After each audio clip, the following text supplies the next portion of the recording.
Flag drops on the biggest motorsports event of the year, and the nation is captivated forever. The 1979 Daytona 500 NASCAR Storms America. Monday, February 17th at 7 p.m. Eastern on the Motor Racing Network. Jay Carney believes that freedom is a buzzword. Anything but an added choice that they have, it allows them more freedom, to use a certain buzzword. Mr. Carney, freedom is the natural state of mankind. Freedom is that to which all enslaved peoples aspire. No, Mr. Carney, it's not just a buzzword. It is an ideal that many of us treasure. The new Herman Cain Show. Listen, you just might learn something. Herman Cain, weekday mornings at 11 a.m. on AM 1300. Congratulations to Dave Ramsey for being inducted into the National Association of Broadcasters Broadcasting Hall of Fame. Thank you for supporting the Dave Ramsey Show on this great station. AM 1300 WMEL.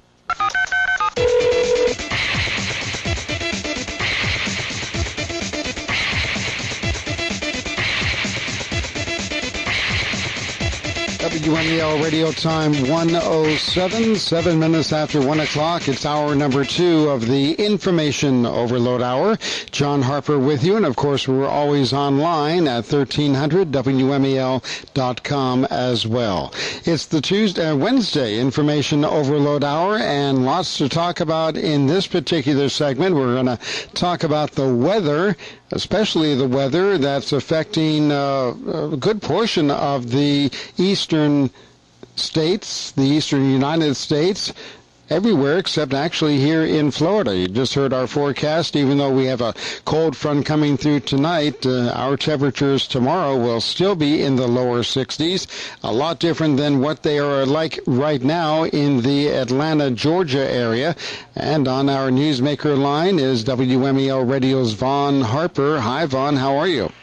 Well, those 60-degree temperatures sure sound nice and balmy for those of us here in the Atlanta area experiencing Winter Storm Pax. So that's for sure. Well, you have freezing rain and sleet occurring this afternoon, and then freezing rain and sleet throughout the evening hours, with your high only reaching 32. Daytime ice accumulations somewhere around a half inch to maybe even an inch, and it looks like that could be a possibility in store for your forecast tonight and early tomorrow morning as well. How is the metro Atlanta area reacting to this ice and freezing rain situation compared to 2 weeks ago when it was part one? Absolutely. Good progress, I think, was made from lessons learned, if you want to call it that, both at the state level and from the city of Atlanta local government level as well.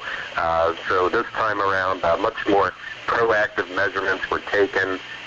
There's been virtually very limited accidents, the total opposite of what the rest of the nation saw last couple of weeks with our major interstates being clogged up by semi-tractor trailers and whatnot. Most of those tractor trailers, first and foremost, were instructed to avoid the Metro Atlanta highway system because that was one of the root causes last time around, what caused such a tremendous impact, where you just saw the cars backed up for miles around Interstate 285, for example, for 24 hours, and stories of people having pregnant mothers having babies in their cars because they were stuck on the freeway. None of that's happening, fortunately, this time around. And the Georgia Department of Transportation has done an exceptional job of making sure that at least one lane for all of the major corridor interstates running through Atlanta remain totally clear. So this time around so far, while we're not nowhere near the end of the storm yet, so far, much different picture than what was being painted last time around. So there is, Vaughn Harper, one artery through Atlanta that is open and moving with traffic? Correct. And incidentally, most people, it does appear, have listened to the governor's request, and unless it's a must-need existence to be on the roads to basically stay home and keep off the roads and telecommute today, because most of the roads actually are pretty empty. So you do still see a handful of tractor trailers every now and then, of course, emergency response vehicles, but most of the vehicles you'll see out today are, in fact, Georgia Department of Transportation just keeping the roads drivable again for emergency type of situations. All right, so certainly then, as you indicated, Vaughn, it was a good lesson learned, unfortunately the hard way, 2 weeks ago with the first ice storm and or the snow accumulation. How much was that 2 weeks ago, a half inch? In some parts, yeah, it was as small as half an inch. Most areas did get up to about 2 to 3 inches. Of course, our friends from up north, northern United States, look at that and say, how could major metropolitan area shut down like that over 2 to 3 inches? But, of course, the Southeast does experience these type of weather events so infrequently, even if, having the appropriate plows and equipment on hand. Literally, there was a lack of training, hard as it is to believe, as far as how to use that equipment. So they got plenty of practice last time around, and again, definitely a better proactive plan was in place with the state of emergency from the governor being declared as early as Monday morning. So there's been lots more pre-planning going into this. Well, as you mentioned, the northern states and how they're looking at the southern states' reaction. I believe even South Carolina getting more snowfall than they've had over the past 10 years. You have North Carolina, that area being affected by this ice storm as well. But let's move on up the coast, and WMEL Radio's Bob Roslow is on our newsmaker line. Bob is with us, has been with us throughout the years with every major disaster that has hit the northeastern area of the United States, the tri-state area, especially of New Jersey and Pennsylvania, Philadelphia, New York, of course, Connecticut. And Bob, as you and your folks there in New Jersey, specifically West Caldwell, get ready for this particular storm to head on up the coast, you're going to get a old-fashioned nor'easter, I guess. One of the more severe ones that I believe your area has been affected with all this year. What's your take on the weather, and how are the folks there in the tri-state area preparing? I always know that there's it's not a good situation when you call, John. we're gonna have a tough time up here. Whenever that phone call comes in from John Harper, you know it's not to say hi. I know there's trouble on the way. Yes, this is going to be a major nor'easter, and I'll tell you, we've had our fill of snow, ice, and that frigid Arctic air that's just been hanging over us for quite some time. I guess you've gotten a little bit of it, and obviously areas like Georgia and the Carolinas and so on have gotten their fill of it too, I'm sure. Well, actually, we're flirting with temperatures today in the mid to upper 70s, but we do have a cold front coming in here tonight and tomorrow, touching off a 100% chance of rain for us here on the Space Coast this evening and early into tomorrow morning. But compared to Vaughn Harper with your conditions in Atlanta, Georgia, Bob Roslow with your conditions there in the tri-state area of New Jersey, West Caldwell in particular, I would imagine at this point in time, you folks must be saying enough. When is this ending? Yes, I think we've had enough. We had, about 3 inches this past Sunday night, and then the previous Wednesday we had, again, it's all according to where you're located in the state, but anywhere from 6 to 12 inches, and then we had another half a foot of snow just after the Super Bowl. So we've had a number of storms within a relatively short period of time.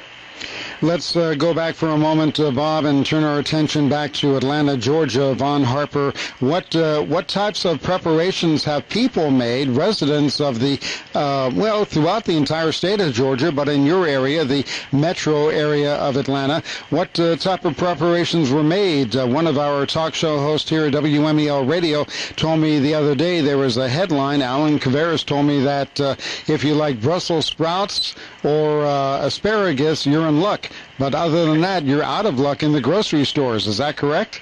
Yeah, that pretty much sums it up pretty good, I think.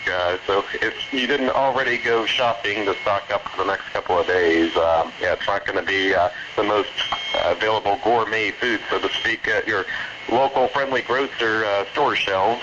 So needless to say, the stores aren't able to receive shipments realistically for, I would say, the next 24 hours because, again, those tractor trailers are having to steer clear, but folks have been going out there to the stores and flooding the store shelves with anything they can get. Of course, generators are always going to be a high-demand item that people decide that they need for good reason, too. The latest that I was reading a few minutes ago, we're up to now over 200,000 people within the metro Atlanta area that are now without power, and power was even flickering here where I'm at a couple of minutes ago. So surely those gen racks are coming in handy now for anyone that was wise enough to stock up on one ahead of the storm. Absolutely. And Von Harper, what's the condition there at the Hartsfield Airport with all of the flight activity, inbound and outbound, not only affecting Delta but the other airlines as well? Is the airport open for business, or what's the status there? Airport is open for business. However, as you can imagine, Atlanta Hartsfield is the world's busiest airport, and going from over 2,000 flights were canceled today, so it's literally a bare minimum operation of just 200 flights scheduled today between all the airlines combined. So it is officially open. However, major ground stop and delay programs obviously are in effect, so essentially 99% of the traffic today has been canceled for the world's busiest airport. Incredible. Okay, and Bob Roslow, you're looking at 27 degrees with a high today, and your snow accumulation tonight somewhere around 4 to 6 inches, and it doesn't stop, Bob. You've got 5 to 9 inches possible tomorrow in your forecast, and that heads on into the weekend as well, when finally you warm up on Saturday to 33 degrees. Saturday night, a low of 12. Sunday, you'll have a high of 29. But it will be sunny on Sunday. But Bob Roslow, in your area of the metro New York area there, the tri-state area, what is the general consensus of the residents? Are they basically fed up, or is this kind of, it's business as usual? This winter is just a little bit worse than other years.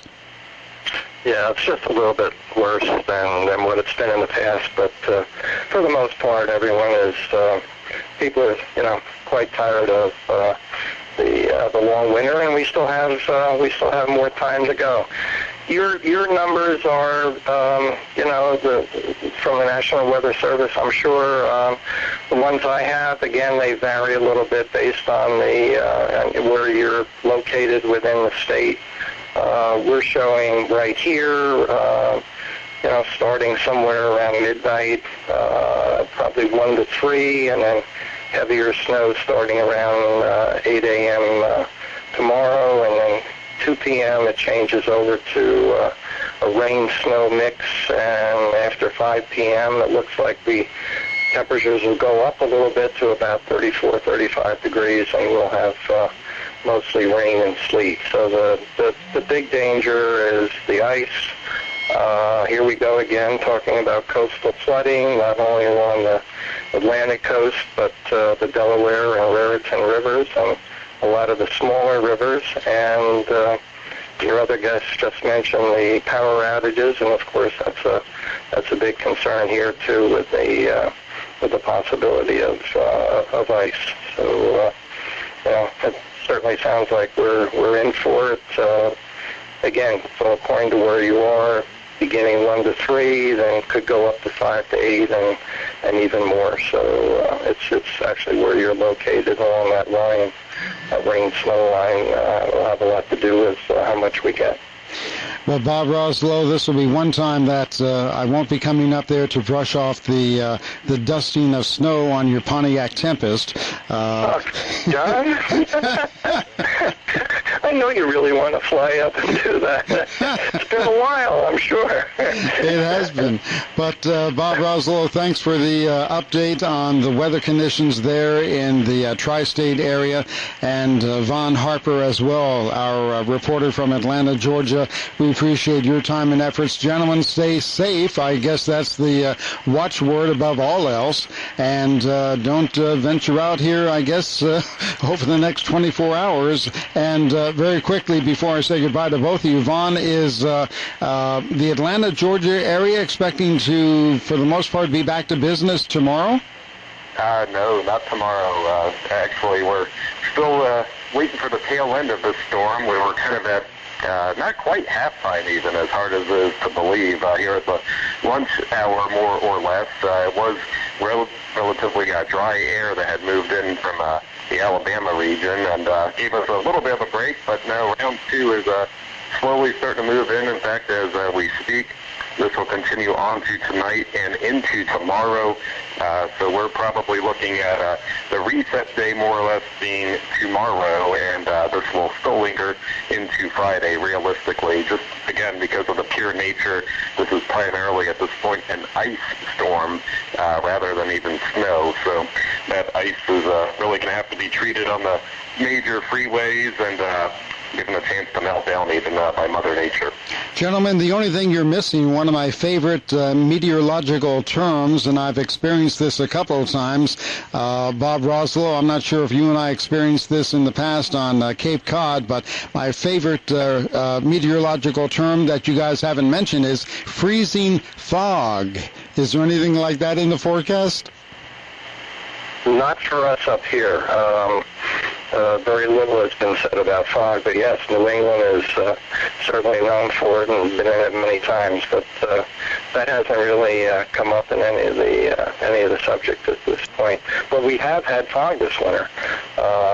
And just as the last point, if I can, our Department of Transportation has responded so far to 32 winter events having to use plows and salt spreaders and so on, versus 38 all of last winter. Wow. So just in this short time, we'll come very close, if not surpassing what happened all of last winter. Well, Bob Roslow, we wish you and Barbara and the family well there in New Jersey, West Caldwell, New Jersey. We thank you for being with us. Von Harper, our reporter out of Atlanta, Georgia, we thank you for your efforts as well. Gentlemen, stay safe. Bob, I would like to get to the point where I'm calling you with something positive to report to you instead of bad weather. So, Bob, for many of our listeners might remember, Bob was with us during Hurricane Sandy. He's been with us during other hurricanes as well, and various storms and situations that have affected the Atlantic seaboard. And Bob has been our go-to man on that. And Bob, we thank you, and we need to get you down here where it's a little bit warmer, okay? Yeah, just a little bit from what I see. Sounds good to me, John. All right, Bob, thanks so much. Von Harper, thank you as well, and we'll be in touch, gentlemen. Thank you. All right. Okay, take care, everyone. Thank you. Good luck to you down there. You too. All right, and that's the very latest happening right now, as we can give you right here on AM 1300 WMEL and always online at 1300WMEL.com. And our reporters, Von Harper in Atlanta, Georgia, and Bob Roslow in the Atlantic tri-state area, New Jersey, Pennsylvania, New York, Connecticut. I guess it's no longer a tri, but it's a quad state area. And we appreciate Bob with his expertise on telling us what's happening with the weather and the very latest that's happening to all of the folks along the eastern seaboard. It looks like everybody, for the most part, is affected, even though it's not going to get cold here in Florida. It's going to get cooler, and but just for a day or two. This weekend we'll be back into the mid-70s, so it'll be kind of nice and mild for this weekend. The Information Overload Hour continues for this very busy Wednesday here on the Talk to Me station, AM 1300 WMEL, and worldwide at 1300WMEL.com. In a moment, Deacon Joe Gassman will be with us. The Deacon is the president and CEO of Habitat for Humanity of Brevard County. They have a new house that they are dedicating. We'll find out all about that when we continue on this Wednesday edition of the Information Overload Hour here at the Talk to Me station, AM 1300 WMEL, and always online at 1300WMEL.com. WMEL Radio Time 126.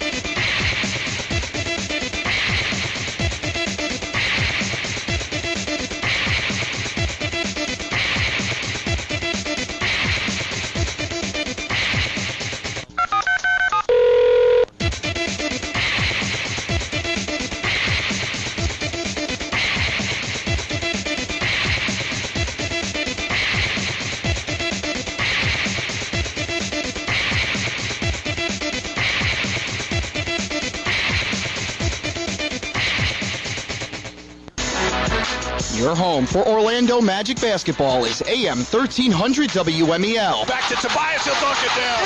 Right to the rim, he'll go, and he'll dunk it down at the buzzer. Put the Magic up. Ball game's over. The Magic will look to close out the season's first half with a 4-game winning streak as they host the Memphis Grizzlies. Dennis Newman and Richie Adubato will have the coverage Wednesday from Amway Center, starting with the tip-off at 7. On your home for the Magic for 22 years in Brevard County, AM 1300 WMEL. At one point last year, the United States had special operation forces deployed in at least 92 countries around the globe. I'm Charles Goyette. That may even understate the U.S. military presence. According to one report, U.S. Special Ops Forces